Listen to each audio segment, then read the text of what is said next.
Welcome, everyone. Thank you so much for joining us. We're going to be talking today about pulmonary arterial hypertension, research highlights from CHEST 2024. And my name is Dr. Jean Elwing, and I'm a professor of medicine and the director of the Pulmonary Hypertension Program at the University of Cincinnati. This is a CME-approved program. I do have some disclosures that are listed here. And we do want to thank our sponsors, both Merck and Mallinckrodt Pharmaceuticals, for making this possible. So let's begin with talking about pulmonary arterial hypertension. What is it? It is a rare condition. As its name implies, it's associated with high blood pressure in the pulmonary arteries. Symptoms include shortness of breath or dyspnea during exercise, syncope, fainting spells, swelling, lower extremity edema, chest pain, and palpitations or racing pulse. Some cases of PAH are associated with underlying genetic abnormalities in the BMPR2 gene. That's the most common genetic abnormality, and that is autosomal dominant.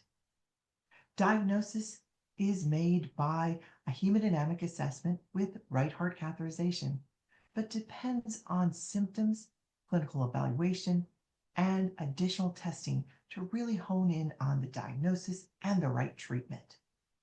There are numerous treatments available for pulmonary arterial hypertension, and they include phosphodiesterase inhibitors, endothelin receptor antagonists, prostacyclin pathway agents, including infusions, inhaled therapies, and oral therapies, activin signaling inhibitors, and a combination of those. We use those medications in addition to other therapies for general care like anticoagulation in certain circumstances, diuretics, oxygen, and maintaining patients' health with things like vaccinations. Since this is a rare condition, it sometimes gets overlooked. And we want to bring our thoughts about CHEST 2024 to you so you can get the highlights from this program. So what is CHEST? CHEST is the meeting from the American College of Chest Physicians, and we have it annually. And in 2024, it was held in October in Boston, Massachusetts. It's one of the largest gatherings of clinicians and researchers focused on pulmonary medicine. And the abstracts from this program are published annually in a supplement issue of CHEST magazine. We're going to talk about selected clinical trials presented at CHEST 2024.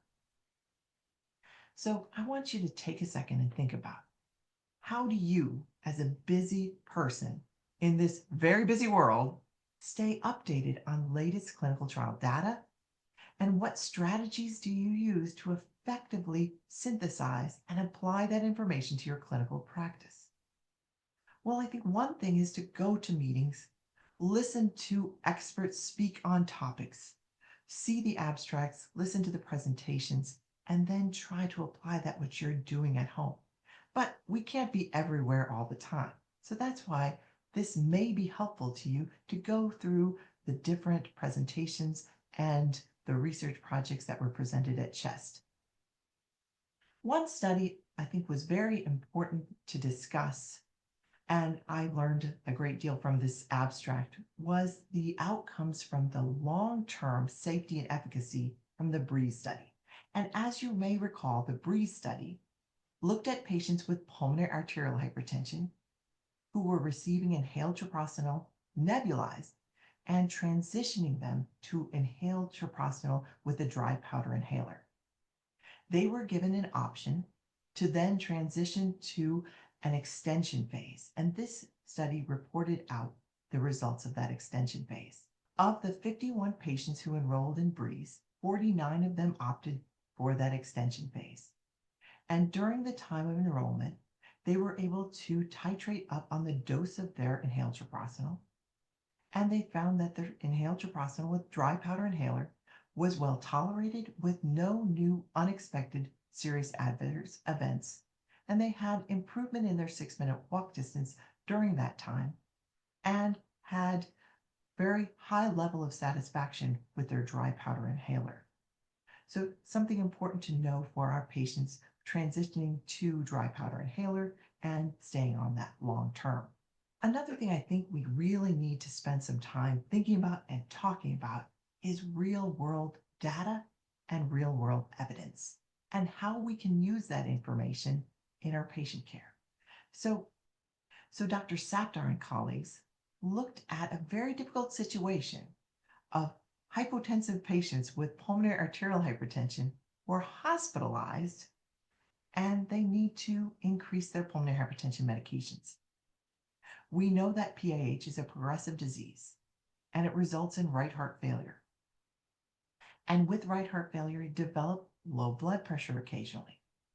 And so they looked at a retrospective analysis of 433 Group 1 PAH patients from 2005 to 2022, and 57 of them were treated with midodrine to augment blood pressure to allow up titration of their pulmonary hypertension medications. And they were compared to a controlled group of 57 PAH patients who did not require midodrine. And they found that those patients who received midodrine were more likely to up titrate their prostacyclin therapies. They were able to increase their Selexpeg, their epoprostenol, and their treprostinil more frequently than those who were not exposed to midodrine. And they tolerated it hemodynamically and did not have any significant bradycardia associated with the use of this medication. Increasing our awareness that possibly this might be a medication we could add to our critically ill, oftentimes hypotensive patients with pulmonary arterial hypertension to allow us to go up on the medications that may improve their pulmonary vascular resistance and their pulmonary hypertension. So another real-world trial that I would like to mention is a look at the tolerability of inhaled treprostinil in our PAH patients. We know that PAH patients tolerate our medications fairly well, but do have adverse effects of certain therapies. With inhaled treprostinil, patients may have increased cough, or they may have increased shortness of breath occasionally. So this was a look at real-world data to identify factors that influence the tolerability of inhaled treprostinil in pulmonary arterial hypertension and pulmonary hypertension related to interstitial lung disease. They looked retrospectively at 43 patients, about half PAH and half PH-ILD, and they found a few signals. They found that those patients that had lower tolerance oftentimes had increased obstructive changes on their pulmonary function, lower cardiac output and cardiac index, as well as lower TAPSE scores. So the sicker hemodynamic patient, as well as the patient who had a spirometry profile of obstructive lung disease. So something to think about when you're choosing therapy in patients with PH and PH-ILD and trying to anticipate potential intolerances. Another study that I thought was very intriguing, thought-provoking, and makes me think that this needs to be studied further was the one looking at the impact of SGLT2 inhibitors on mortality in pulmonary arterial hypertension. We know these drugs reduce mortality in patients with left heart disease with reduced ejection fraction and preserved ejection fraction, but we don't know how it impacts our PAH patients. This retrospective look evaluated the association between the use of SGLT2 therapy and all-cause mortality in PAH. And this looked at patients from 2013 to 2023 and found an improvement in overall mortality at 1, 3, and 5 years in the PAH patients, see Group A here, in a statistically significant way. So very thought-provoking and telling us that this may be something important that we study in the near future. Another thing we can learn from real world data and real world evidence is how we are practicing and how maybe our practice patterns are affecting outcomes. And this was looked at in terms of how we treat patients of different ethnicities differently. We know that Hispanic, Latino ethnic groups are underrepresented in pulmonary arterial hypertension studies and registries. And they took a look at the OPUS and Orpheus registries, which are looking at macitentan real-world data, focused on the patients that were Latino or of Hispanic ethnicity and looked at outcomes. They found that patients that were of Hispanic ethnicity were younger at diagnosis, more often affected by congenital heart disease, and had similar overall outcomes to our patients that were non-Hispanic. It's important to be aware that there are differences in the presentation, the timing, and to recognize that when we're evaluating patients. Another important thing that was evaluated is how we're approaching patients of different race in terms of our PAH management. And again, we looked at individuals in the OPUS and Orpheus registries with treatment with macitentan. There were more than 4,500 patients enrolled in these registries, and they compared the approach and management of Black African American patients with white patients. And they found that Black African American patients had more comorbidities and higher hospitalization rates, but overall treatment survival and outcomes were similar to the white patients who were included in those registries. Again, important to be aware that we are approaching different races, possibly in different ways, and that we have different comorbidity risks and hospitalization risks. So we know that pulmonary hypertension has been looked at in many ways in many studies, and per current guidelines, it is recommended that all patients without significant comorbidities are treated with combination upfront dual therapy. That's in our current guidelines, our consensus statements, and that's what we're teaching. So the question was asked, what are we really doing in the real world? So this presentation looked at real-world treatment approaches to PAH. And they surveyed pulmonologists and cardiologists looking at more than 750 patients with PAH from 2023 to 2024 and found that nearly half of the patients reviewed were on monotherapy. So very far away from that goal of all patients without significant comorbidities being treated with dual combination therapy. So who received monotherapy? Well, they were more likely to have low risk status and oftentimes more often treated in community or private practice settings. So what they concluded, despite guideline recommendations, many patients remain on monotherapy, particularly lower risk patients and those in certain circumstances and healthcare settings like private practice. So something I think all of us need to be aware of. We need to think about this every time we see a PAH patient. Are we following guidelines? Are we assessing patients? And are we treating them as aggressively as they deserve? So just a thought. Now moving on to some survey and registry data presentations. So when we think about pulmonary arterial hypertension patients, we talk about medications, initiation, timing, looking at risk status. And oftentimes we don't really focus as much attention as our patients would like us to on quality of life. And so this is a study looking at symptom burden and health-related quality of life in PAH. So we really thought this was an important thing to talk about and make everyone aware of. So the objective of this study was to explore symptom burden and quality of life in patients with PAH through self-reported data.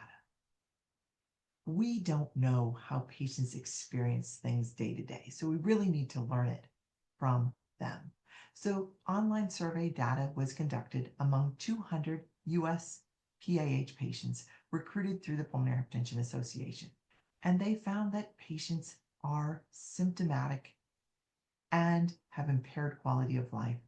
Saw that 42% had bothersome tiredness and fatigue, and 93% experienced some degree of symptoms in the 7 days before completing the survey.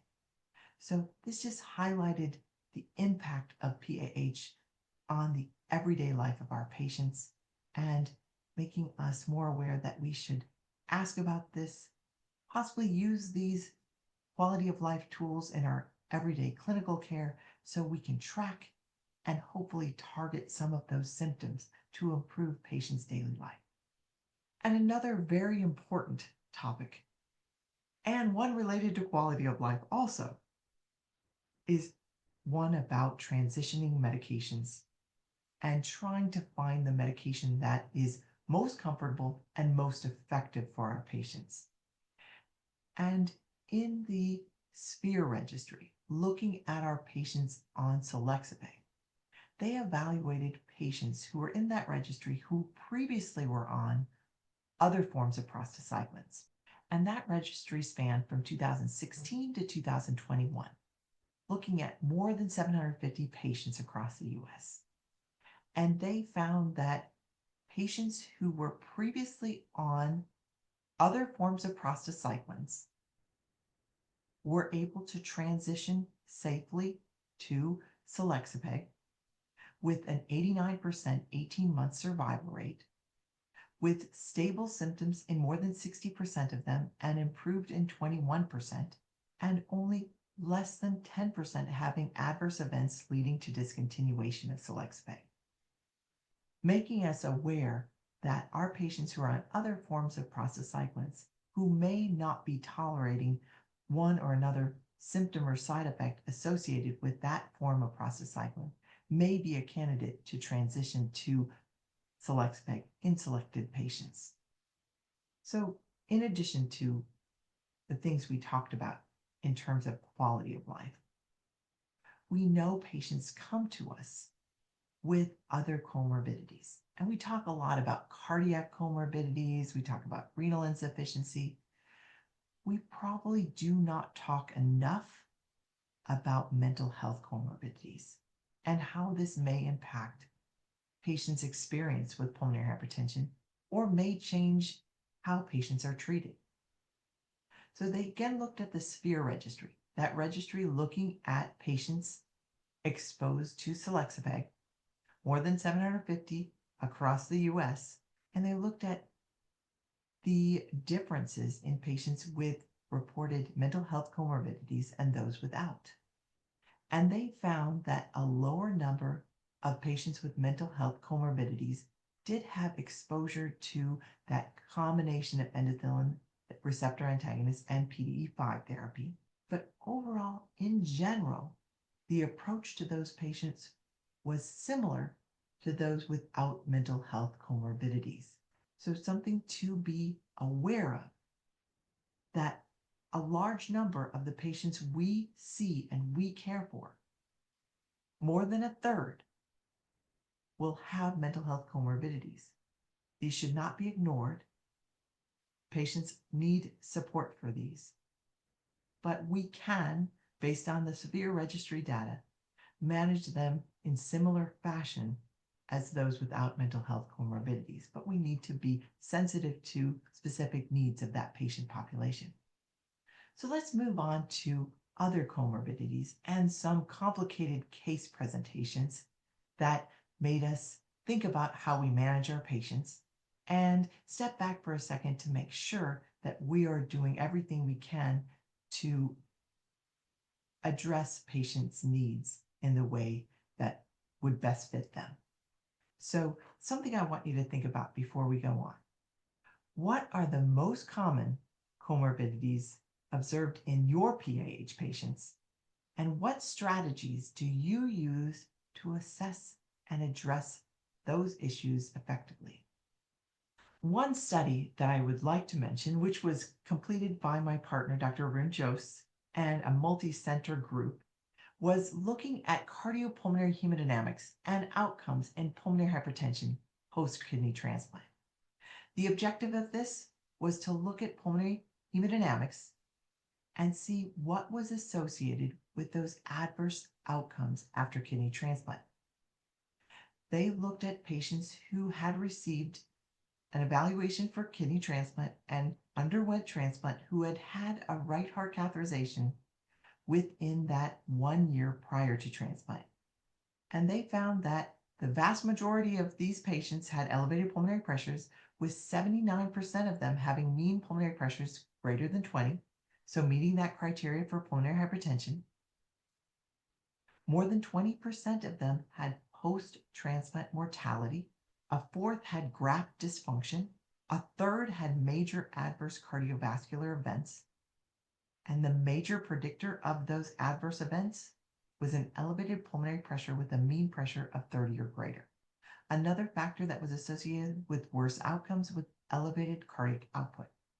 The interesting thing was that echocardiogram and echocardiographic features were not able to predict outcomes. So really depending on that right heart catheterization and hemodynamic assessment to evaluate patients. And those parameters, that elevated pulmonary pressure and the elevated cardiac output, were associated with worse outcomes. So another study I'd like to mention is that looking at connective tissue disease in the treatment of PAH with a post hoc analysis of the TRIUMPH study. And we know that patients with connective tissue disease associated pulmonary arterial hypertension have worse outcomes. And we approach them in a more aggressive way oftentimes so we can improve the overall outcome of that patient population. So how did they do in the TRIUMPH study? So the objective of this post hoc analysis was to evaluate the efficacy and safety of inhaled treprostinil in patients with connective tissue disease associated PAH as compared to those with non-connective tissue disease associated PAH. And they found that in the TRIUMPH study, that inhaled treprostinil provided comparable improvements in walk distance and NT-proBNP as compared to the patients without connective tissue disease. So very encouraging that patients treated with inhaled treprostinil in the TRIUMPH study had similar overall outcomes, whether they had connective tissue disease or not. And you'll see that here, the connective tissue disease PAH patients treated with inhaled treprostinil and the non-CTD PAH patients had improvement in walk distance and decrease in their NT-proBNP with similar adverse events. Now going on to something I thought was an important thing to talk about because it's so very common in our patients and oftentimes not well recognized. And that's iron deficiency anemia. Iron deficiency anemia has long been associated with poor outcomes in patients. And this study looked at patients with iron deficiency anemia, treating them either with oral or IV iron, and then assessing outcomes. It was a single center retrospective study looking at 53 patients, 36 treated with oral iron, and 17 IV iron. And they found that, as expected, serum iron improved, hemoglobin also improved. But what was very interesting was that patients had a decrease in the mean pulmonary artery pressure in a statistically significant way and improvement in their cardiac index. They also had improved 6-minute walk distance, functional class, and improvement in their risk score. So something to take home with us to say, hey, this might be an important thing to look at in our patients and address if it's positive, if we have abnormal iron levels, and then follow our patients closely once we replace that iron. One case report that we wanted to include was about drug interactions. And our patients obviously are not in a vacuum. We have multiple comorbidities, multiple other drugs that may be affecting the metabolism or the action or the side effects of our PAH therapies. One subgroup of PAH patients that have risk of drug-drug interactions that need to be respected are HIV PAH patients. And a case presentation was given at CHEST on a 57-year-old male with HIV on antiretroviral therapy, initiated on dual upfront combination therapy with macitentan and riociguat. And in this individual, they had a lot of side effects related to their PAH medications because of drug-drug interaction. And once that was transitioned to a different option in terms of the two medications used for that dual upfront combination therapy, the patient had improvement in their side effects. And of course, they would have improvement then in their tolerance of medication long term.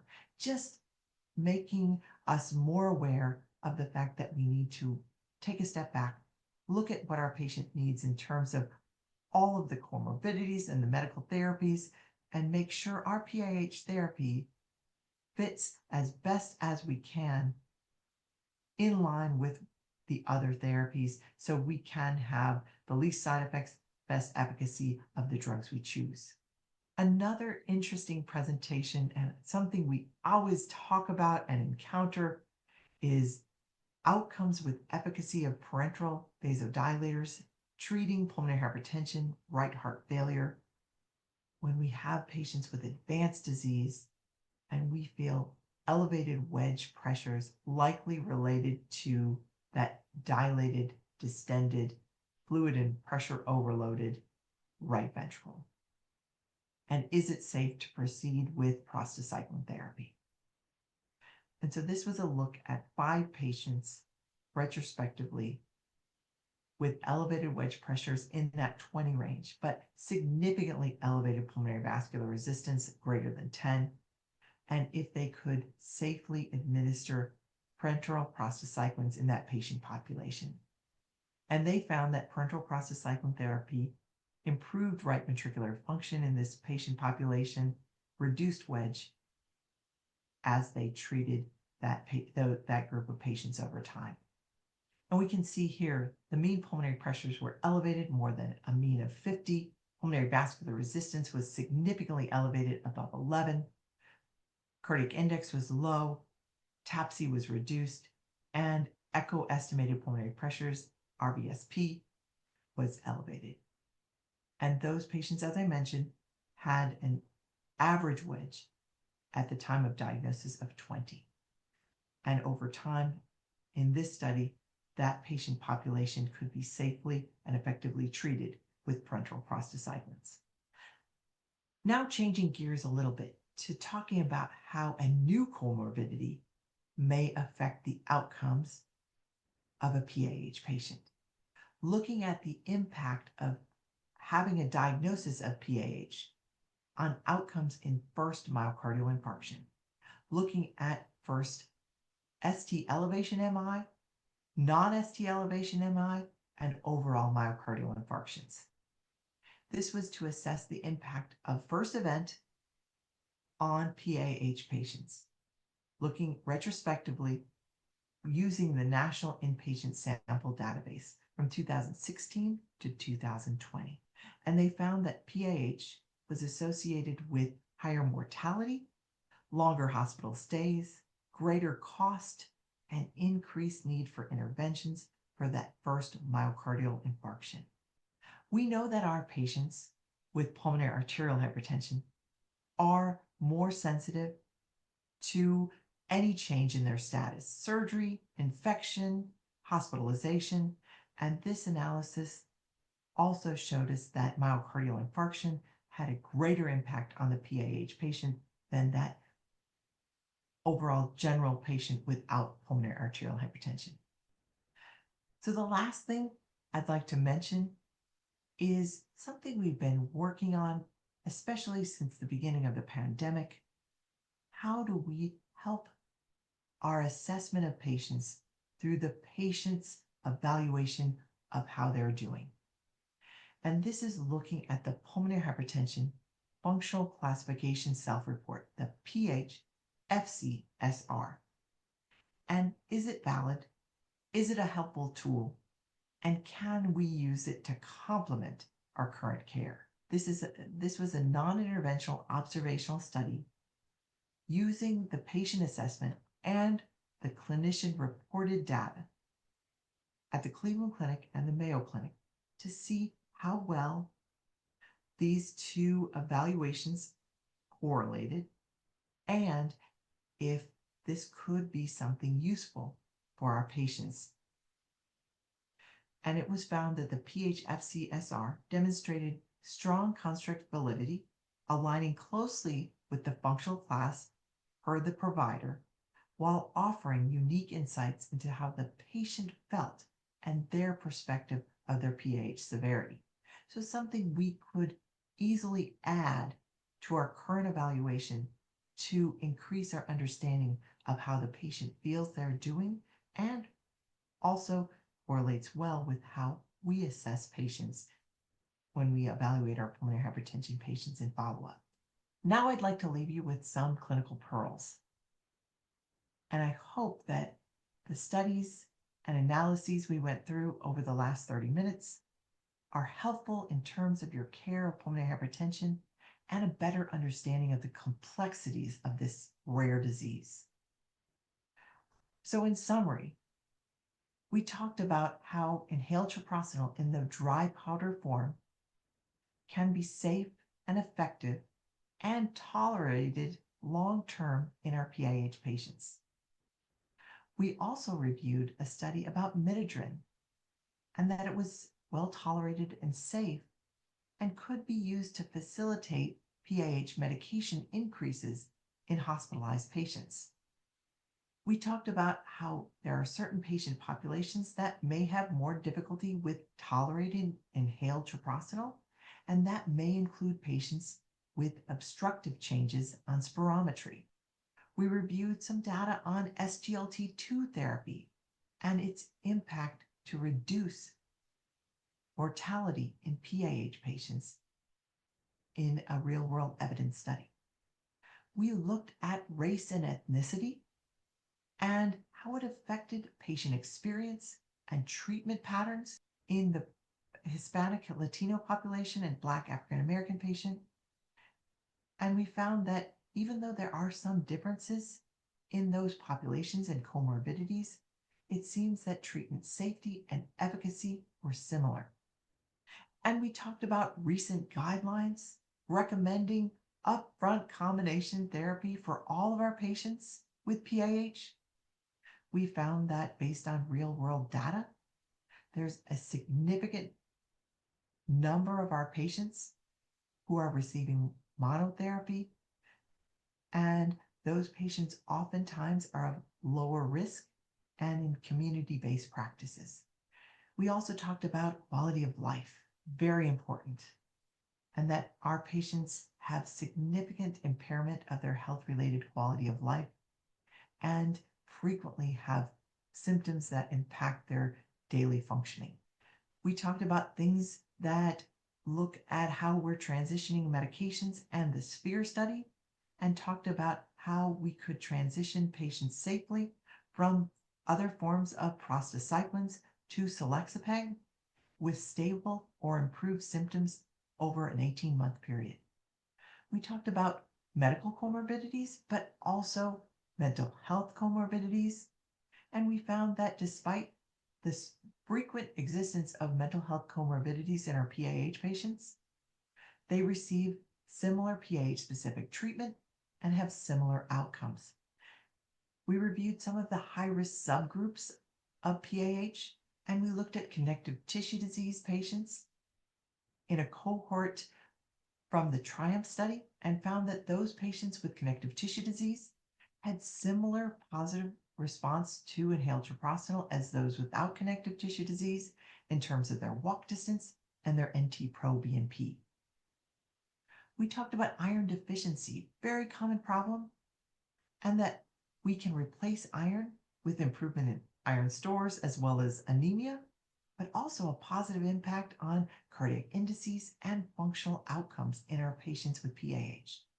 We talked about comorbidities, as I mentioned, but not only the existence of those comorbidities, but the impact on our medication choices, and that we need to look at drug-drug interaction to ensure that we choose the best medications for the patient based on their other necessary therapies.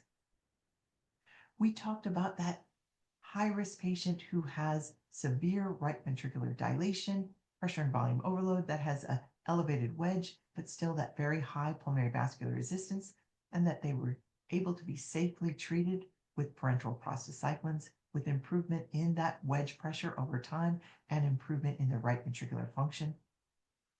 And we talked about the impact of new comorbidities like myocardial infarction on patients with pulmonary arterial hypertension, and that they had worse outcomes than those patients without PAH. And we talked about a patient assessment of functionality, the PH-FCSR, and that it could be used to complement our clinical assessment and the provider's assessment of functional class and improve our patient-centered PH evaluation. With that, I took you on a whirlwind tour of the research in pulmonary hypertension at CHEST 2024. I hope you enjoyed that review, and I hope it prompted some thought and hopefully some more interest in this rare lung disease. Thank you so much for joining me.